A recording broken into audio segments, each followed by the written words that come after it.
ప్రచారంలో ఒక్కొక్కరిది ఒక్కొక్క స్టైల్ ఉంటుంది. కానీ తెలుగుదేశం పార్టీకి చెందిన పాలకొల్లు నాయకుడు నిమ్మల రామనాయుడిది చాలా ప్రత్యేకమైనటువంటి శైలి. ప్రస్తుతం ఆయన ఆంధ్రప్రదేశ్ రాష్ట్ర ప్రభుత్వంలో నీటిపారుదల శాఖ మంత్రిగా ఉన్నారు. ఆయన నీటిపారుదల శాఖ కన్నా ప్రచార పౌర సంబంధాల శాఖలో అయితే చాలా సరిగ్గా సూటబుల్ అవుతారు అనేటువంటి అభిప్రాయం పాలకొల్లు వాసుల్లోనే కాదు, రాష్ట్రంలో చాలామందిలో ఉంటుంది. ఇటీవల ఆయన అధికారం దక్కించుకుని మంత్రి అయిన తర్వాత రాష్ట్ర ప్రభుత్వం మీద విమర్శలు చేయాలనుకున్నటువంటి వాళ్ళందరికీ ఆయనే ఆధారం అవుతున్నారు. ఆయన చెప్పినటువంటి మాటలే ఆధారంగా మారుతున్నాయి. నీకు 15 ఏళ్ళు అంటూ ఆయన చెప్పినటువంటి మాటల వీడియో తెలుగు సోషల్ మీడియాలో అయితే వైరల్ అయింది, అనేక రకాలుగా ట్రోల్కి గురైంది. అనేక మంది దాని చుట్టూ ప్యారడీగా పలు రకాల మీమ్స్ కూడా చేసేదానికి కారణమైంది. అలాంటి నిమ్మల రామనాయుడు తొలిసారిగా పాలకొల్లులో గట్టి పోటీ ఎదుర్కొనే పరిస్థితి వస్తుంది.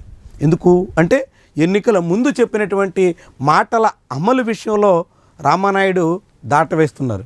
తొలిసారి మంత్రి అయ్యారు, మూడోసారి ఎమ్మెల్యేగా, తొలిసారి మంత్రిగా ఆయన చాలా అభివృద్ధి విషయాల్లో శ్రద్ధ చూపుతారు అని నియోజకవర్గ వాసులు గంపెడాస్తూ ఉన్నారు. కానీ పాలకొల్లు నియోజకవర్గానికి సంబంధించి కీలకమైనటువంటి సమస్యల పరిష్కారం విషయంలో రామనాయుడు శ్రద్ధ పెట్టలేకపోతున్నారు. ఆఖరికి నీటిపారుదల శాఖ మంత్రి నియోజకవర్గంలోనే మొన్నటి రబీ సీజన్లో నీటి ఎద్దడి కూడా ఎదుర్కోవలసిన పరిస్థితి వచ్చింది. రెండో వైపు ఆక్వా తీవ్రంగా విస్తృతంగా పెరుగుతున్నటువంటి తరుణంలో దానికి ధరలు లేక రైతులు అల్లాడిపోవాల్సి వచ్చింది. ఆక్వా సాగుదారులు ఇప్పుడు కుతకుతలాడాల్సిన పరిస్థితి వచ్చి చివరికి క్రాప్ హాలిడే కూడా దిగాల్సినటువంటి దుస్థితి దాపురిస్తుంది. ఇదే సమయంలో పాలకొల్లు పట్టణంలో జరగాల్సినటువంటి అభివృద్ధి పనుల మీద కూడా మంత్రికి పెద్దగా శ్రద్ధ లేదు అనేటువంటి వాదన బలపడుతుంది. టిడ్కో ఇళ్ళు పూర్తి చేస్తున్నటువంటి దాఖలాలు లేవు. అదేవిధంగా పాలకొల్లులో మెడికల్ కాలేజీ కోసం వైఎస్ జగన్మోహన్ రెడ్డి హయాంలో చేసినటువంటి ప్రతిపాదన ముందుకు సాగడం లేదు. యలమంచిలి మండలంలో చేపట్టాల్సినటువంటి వివిధ అభివృద్ధి కార్యక్రమాలు, ఎన్నికల హామీలు ముందడుగు వేస్తున్నటువంటి పరిస్థితి లేదు. ఇలా అనేక రకాల సమస్యలైతే పేరుకుపోతున్నటువంటి ధోరణితో ఇప్పుడు నిమ్మల రామనాయుడి మీద వ్యతిరేక పవనాలు మొదలయ్యాయి. అయితే ఈ అసంతృప్తి, వ్యతిరేకత ఎన్నికల ముంగిట పూర్తిగా ఉంటుందా?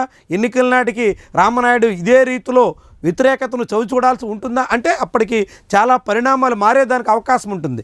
దాన్ని ప్రత్యర్థులు ఏ మేరకు ఉపయోగించుకుంటారు అన్న దాని మీద ఆధారపడి ఉంటుంది. రాజకీయంగా ముఖ్యంగా ప్రత్యర్థిగా ఉన్నటువంటి వైఎస్ఆర్సీపీ ఎంత సమర్థతను చాటుతుంది అన్నది కీలకమైనటువంటి అంశం అవుతుంది. వాస్తవానికి అక్కడ రామనాయుడు ప్రత్యర్థులు చాలా బలహీనంగాను, విడిపోయి అనైక్యంగాను ఉండడం అన్నది రామనాయుడికి చాలా పెద్ద అడ్వాంటేజ్.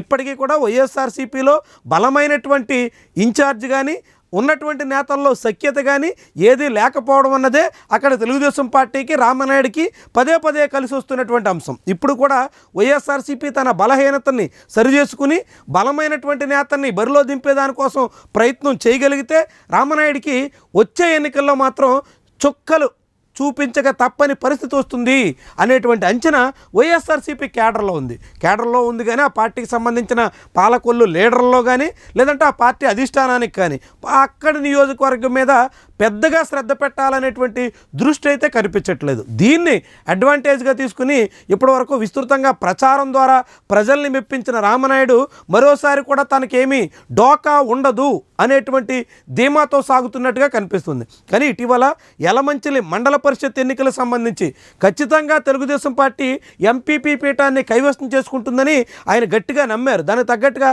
ప్రయత్నాలు చేశారు. కానీ చివరి నిమిషంలో వైఎస్ఆర్సీపీ ఎంపీటీసీలు జలక్కిచ్చారు. ఎంపీపీ పీఠాన్ని వైఎస్ఆర్సీపీ నిలబెట్టుకునే పరిస్థితి వచ్చింది. ఇది రామనాయుడికి తొలి దెబ్బ అన్నట్టుగా భావిస్తున్నారు. మరి ఇలా ప్రచారాలతో పదే జనాల్ని మెప్పించి ఎన్నికల్లో విజయం సాధిస్తూ వస్తున్నటువంటి ఈ హ్యాట్రిక్ ఎమ్మెల్యే 4వ ఎన్నికల ముంగిట ఎలాంటి కష్టాలని ఎదుర్కోవాల్సి వస్తుంది? ఆయన్ని ఎదుర్కోవడానికి ప్రత్యర్థి శిబిరం ఎంతటి బలమైనటువంటి నేతని బరిలో దింపగలుగుతుంది? ఇవన్నీ కూడా పాలకొల్లు రాజకీయాల్ని పూర్తిగా ప్రభావితం చేసే అంశాలుగా మనం భావించాల్సి ఉంటుంది.